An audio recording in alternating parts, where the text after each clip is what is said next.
Hello everyone. Before we start today's video, if you could all do me a solid and lightly tap the like button, perhaps share the video about and leave a comment. If you are not subscribed, subscribe as well. It would greatly help this channel. Thank you very much.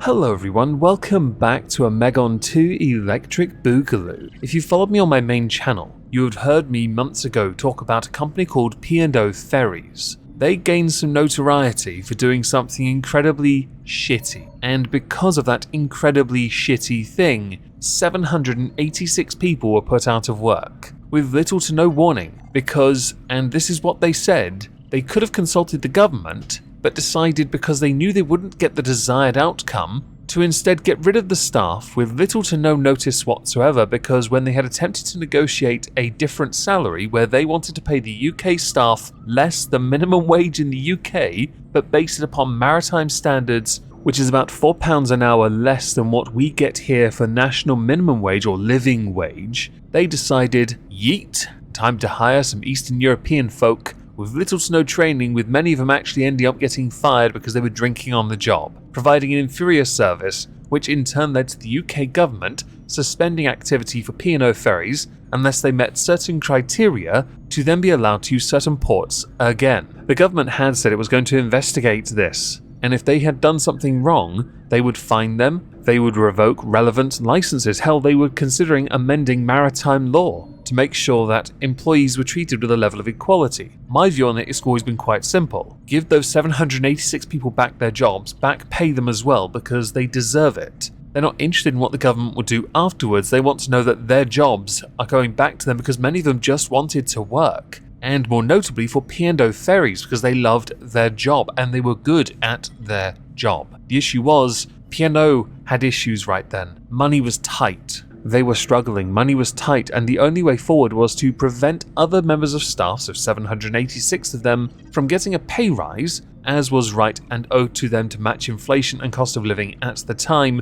which by the way would be phenomenal now I guess, to simply get rid of them, hire people from elsewhere, because they know they don't have to pay them anywhere near as much, which in turn led to 2 days ago, P&O Ferries, so many months later after the first videos I did on that on the main channel, reporting record-breaking profits. Their half-year profits are £600 million. Now they have been accused of acting like corporate gangsters because they celebrated these profits just months after sacking 800 of its UK-based workers without notice. DP World, which is ultimately owned by Dubai royal family, said in March they were firing the employees and replacing them with much cheaper agency workers was the only way to ensure the future viability of the ferry business. Their half-year revenues were up by 60%, with them stating, "We are delighted to report a record set of first-half results with attributable earnings profits rising 51.8%. Overall, the strong first-half performance leaves us well-placed to deliver improved full-year results."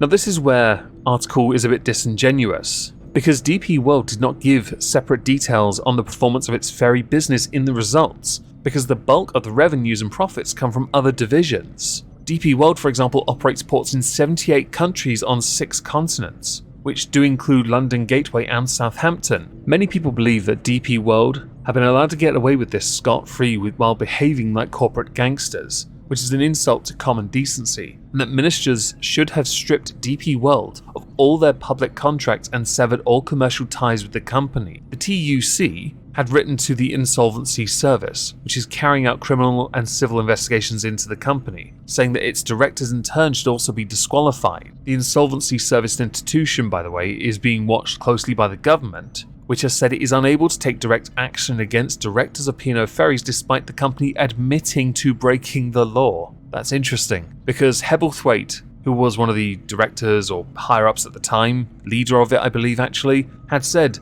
because we wouldn't get our own way, I'd do it all over again for the viability of the company. He's kind of public enemy number one. I don't think he should be in Dover anytime soon. People are really angry here about him. Now we have discussed that a lot. The profits thing though is rather fascinating. To make vast sums of profit, which is nothing wrong with, rub your lobes if you're Ferengi, No problem there in the slightest, but it does tell me that the company is less corporate gangster and definitely more Ferengi abiding the rules of acquisition. If you know which rule of acquisition I'm referring to, or rules, 10 points to your respective Hogwarts house. Now with this, there's actually an update, which is why we are going to continue with this story, although to be honest, them recording record profits is an update as well. But there's more to it, there really is. And boy oh boy, do people feel royally pissed off. Courtesy of LBC, who I can't show any videos of ever discussing anything because they're salty little bitches and abuse copyright. P&O Ferries will not face criminal action for firing nearly 800 employees and replacing them with foreign agency workers paid less than minimum wage. In a statement, the government agency, the Insolvency Service,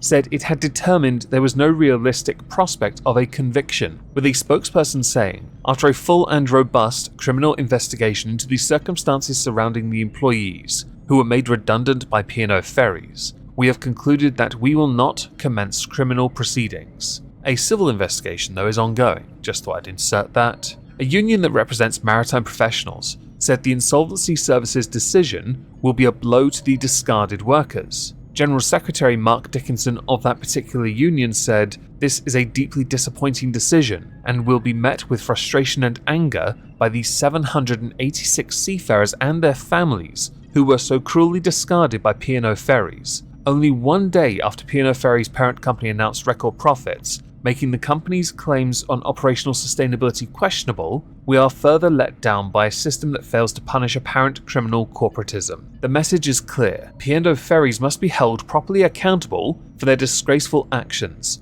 and we will continue to campaign to ensure that the CEO and his fellow directors are held to account and to make certain this will never happen again. Even the current Transport Secretary, but that will change soon because of a new government eventually in September, Grant Shapps had said, "Hebblethwaite needs to go. Get rid of him. And P&O need to abide UK law when they operate out of the United Kingdom. So anyone in this country should be paid in line with minimum and living wage." The thing here is, I'm not entirely sure how the Insolvency Service has come to the conclusion that there is no realistic prospect of a conviction. They admitted to breaking the law during a hearing. Hebblethwaite admitted it. I'm not entirely sure then by extension how you can't get a conviction. You've got the confession from the director, the CEO, the top dog. You've got everything you need right there when he admitted he would do it again because he knew he couldn't get them to reduce their wages down to £5.50 an hour, which based on UK is a lot less than what we get minimum here, I promise you that.